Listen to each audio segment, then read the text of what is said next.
Es curioso, bella mía, cómo el tiempo y las cosas se suceden, cómo se mezclan con lo cotidiano y se transforman, perdiéndose lentamente sin que nos percatemos de ello, para luego volver. Me hizo acordar la lluvia, ¿sabes?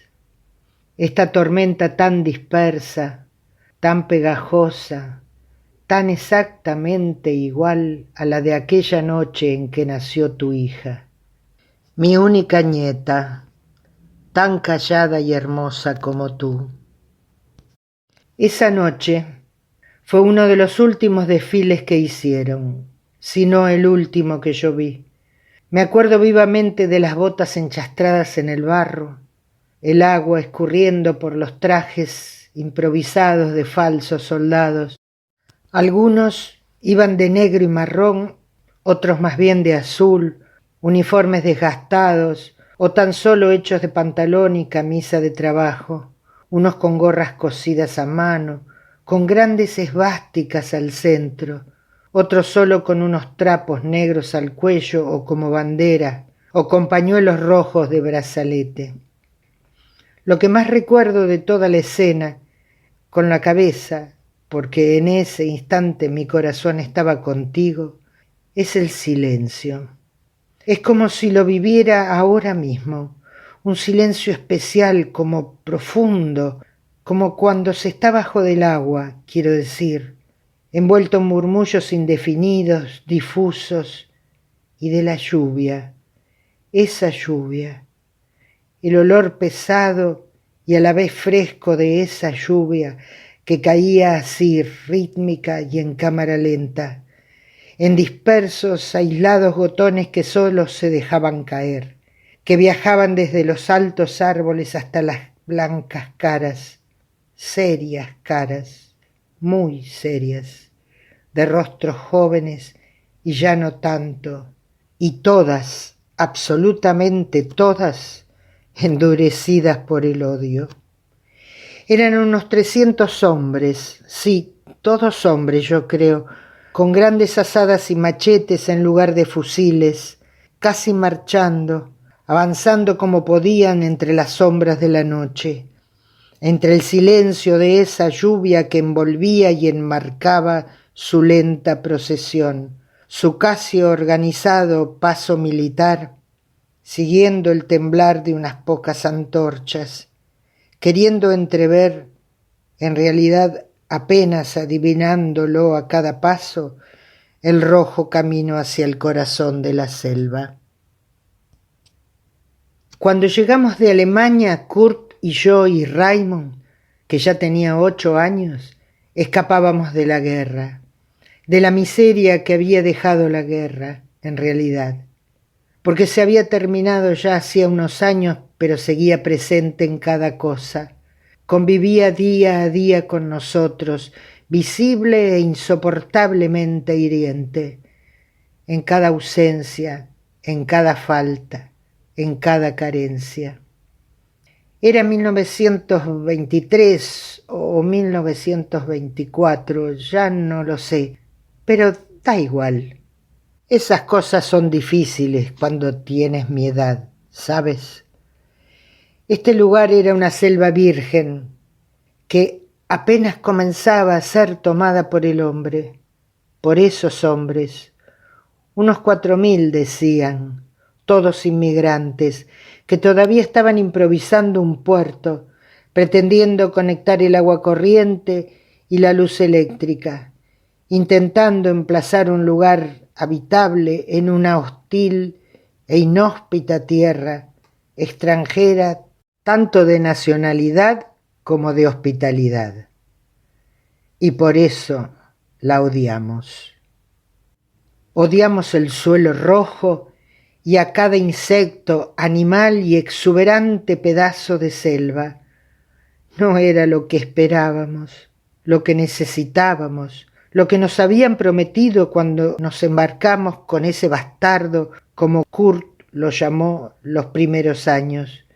Nos había descrito una ciudad perfecta, el nuevo paraíso, una completa fantasía palpable. Y al llegar Nos encontramos con ni siquiera un pueblo, ni un caserío, con nada.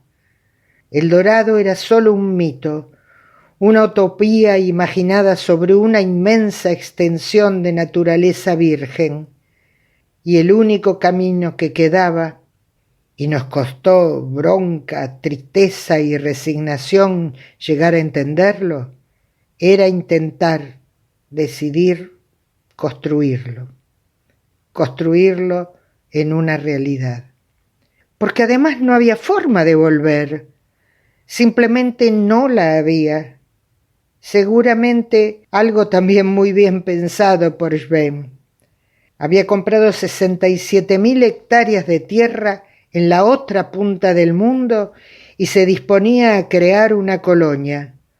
Un nuevo mundo, decía, pero según sus ideales y su visión, y según parecía a cualquier precio. En 1919, El Dorado ya tenía fecha de fundación y nombre, aunque no construcciones ni habitantes. Schwemm mismo se ocupó de traerlo según sus preferencias. Eligió convocar europeos, alemanes primeramente, pero también dinamarqueses, suecos y noruegos, porque él también lo era, alemán, aunque nacionalizado inglés. Un judío convertido en católico, nos diría después. Un simple hombre con aspiraciones de transformación quizá demasiado grandes, pero todavía eran mayores su convicción y su perseverancia. Y así fue que comenzó a hacer publicidad de su proyecto con sus contactos e influencias de banquero internacional. Supo cómo moverse, distribuir panfletos y notas periodísticas por los países y ciudades de su preferencia, hasta convencer a cientos y cientos de personas de que eso, que solo existía en su imaginación, ya era real, que solo había que animarse a vivirlo, a formar parte, y por eso vendimos y dejamos lo poco que teníamos, nuestro lugar en el mundo, nuestra pequeña vida, y nos subimos los tres a ese barco con la esperanza de una vida mejor, un futuro distinto también para nosotros, pero sobre todo para nuestro hijo. Y después de tanta expectativa e incertidumbre, de tanto desapego y dolor, porque lo que sentíamos era un profundo dolor, una expectativa intranquilizante que nos duró cada segundo de ese viaje interminable, insoportable. Bastó el instante de poner un pie en la tierra colorada para saber que nada era cierto, que ese bastardo nos había engañado. Es así como lo recuerdo, como lo vivimos. Lo que sentíamos era tristeza, impotencia y odio. Me costó muchos años destruir ese sentimiento, aprender a amar este lugar. Y es ahí donde entras tú, hermosa Arapí, mi adorada. Por algún motivo, ni las primeras cosechas abundantes, ni tener al fin una casa de troncos en vez de una choza de palmas, ni siquiera ver terminados el puerto y la plaza principal, el dispensario y los colegios, es decir, de comenzar a ver un pueblo en donde solo había selva, logró sacarme esa amargura, ese rencor, pero sí la mirada de mi hijo cuando me habló de ti. Nunca supe si Kurt logró entender o aceptar del todo ese amor que Raimund te tenía y te tiene, que los unió irremediablemente desde el momento en que se encontraron. Para mí, en cambio, fue una revelación. Lo sentí desde el primer segundo, ¿sabes? No sabía absolutamente nada de los tuyos, los guaraníes, cuando llegué a este lugar. Nada, ni siquiera su existencia. Pero igualmente todo tomó sentido de inmediato al verte. Y con tu compañía y tu cariño pude confirmarlo. Quizás no pueda explicarlo o no haya forma de transmitirlo en palabras, no lo sé, pero comprendí que todo lo que habíamos pasado y estábamos pasando se justificaba, se redimía en cada segundo que ustedes sostenían sus miradas. Varios años antes de conocerte, vivíamos inmersos en el esfuerzo de levantar este lugar. Recién 8 años después de haber llegado, alrededor del año 31, lo recuerdo bien porque Raymond estaba ya en su complicada adolescencia, comenzábamos a vivir en una sociedad próspera y organizada. O eso creíamos, en contraposición a la depresión y la miseria que se sabía en Europa. Ya la población se había casi duplicado a la de nuestra llegada y los migrantes seguían arribando. Por el inmenso río Paraná, barcos y barcos con familias europeas enteras, con sus muebles y sus cosas, sus pomposos trajes que de nada le servirían aquí, y hasta sus pianos, ¿sabes?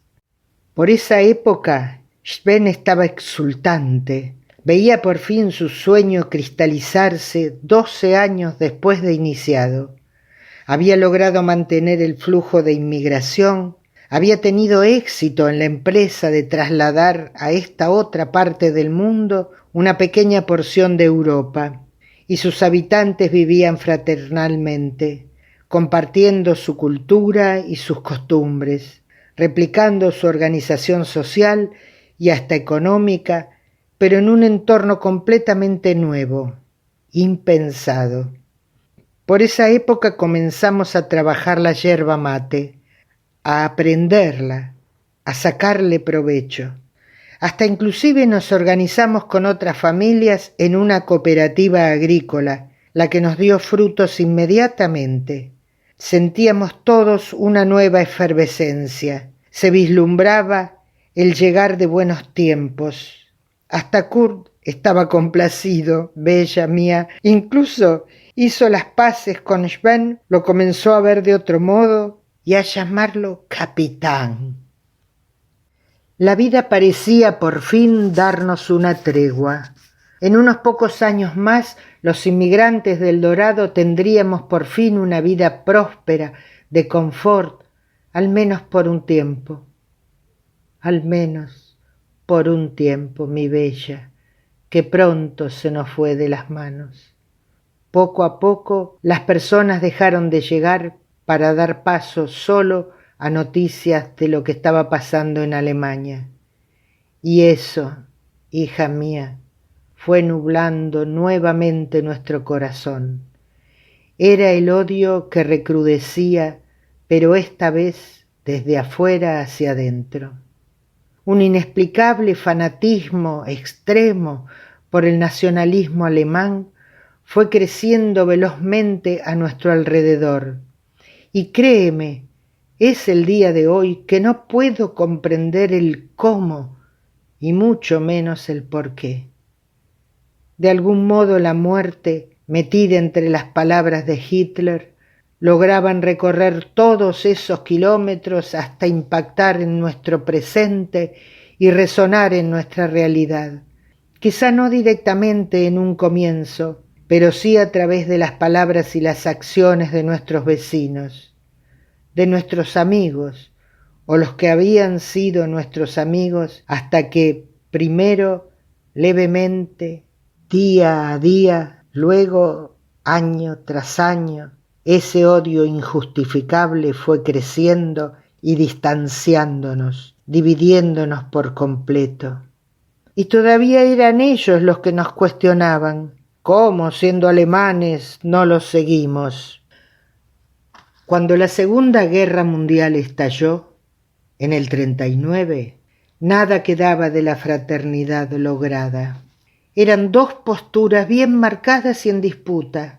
Los fervientes seguidores del nazismo, que eran casi todos los alemanes del Dorado, y los que estaban en su contra, suizos, noruegos y la mitad de los dinamarqueses. Y los argentinos. Sí, los argentinos, que habían llegado en los últimos años, que en general Venían a ocupar cargos públicos como la justicia, el control y la dirigencia política. Fueron ellos el primer motivo de fractura del clima en que veníamos viviendo, porque al impensado fanatismo nacionalista alemán interpusieron el exacerbado fanatismo nacional argentino, con una diferencia sustancial. Estábamos en su país. Entonces estábamos atrapados, acorralados. Para los alemanes estábamos en contra de nuestra naturaleza. Para los argentinos no dejábamos de ser alemanes. Y ambos bandos no tardaron en comenzar a atentar y recrudecer su violencia contra el oponente.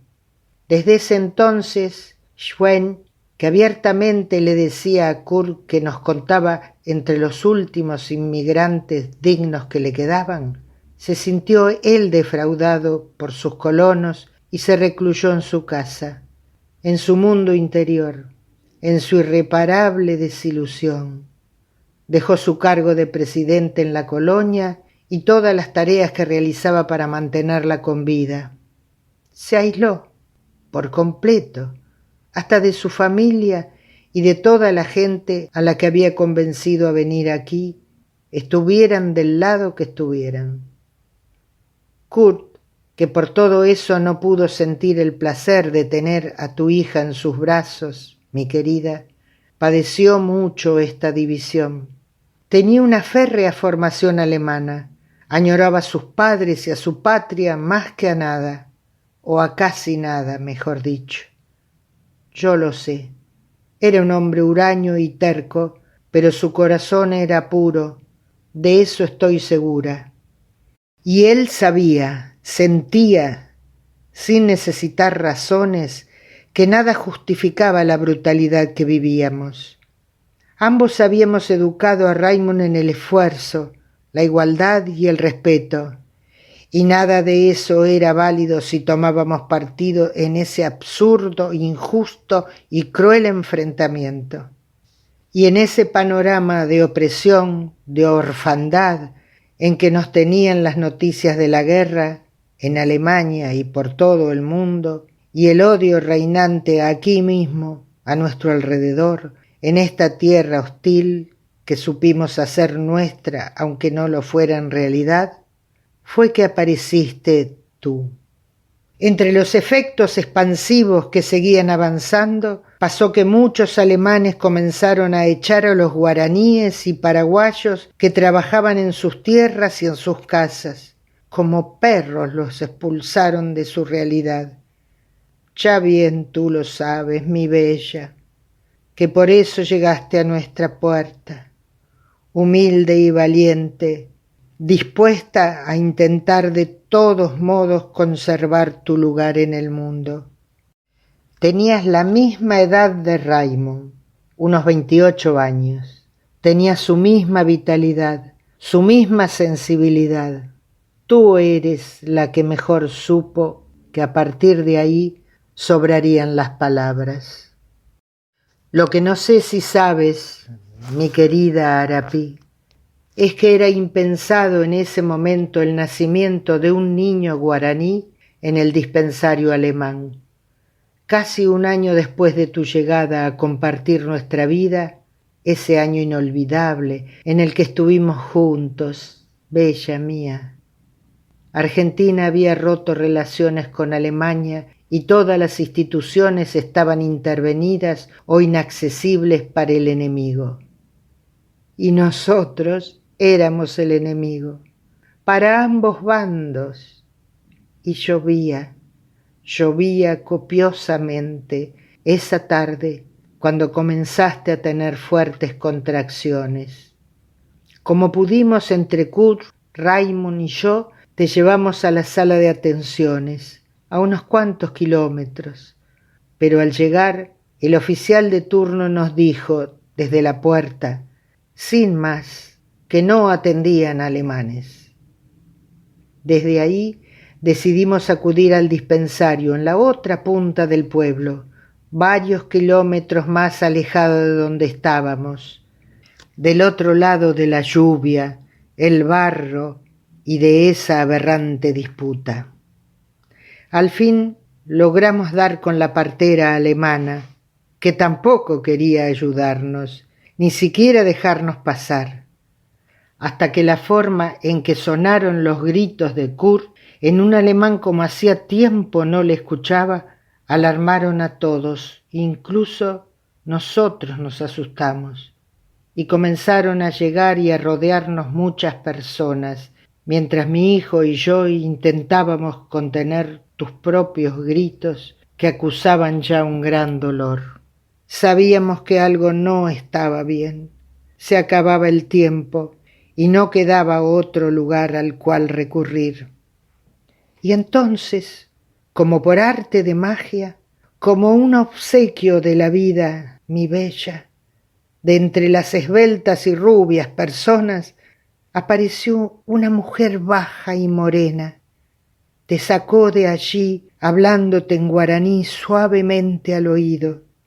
La seguimos de cerca, Raymond y yo, sin ver que a Kurt lo retenían los alemanes.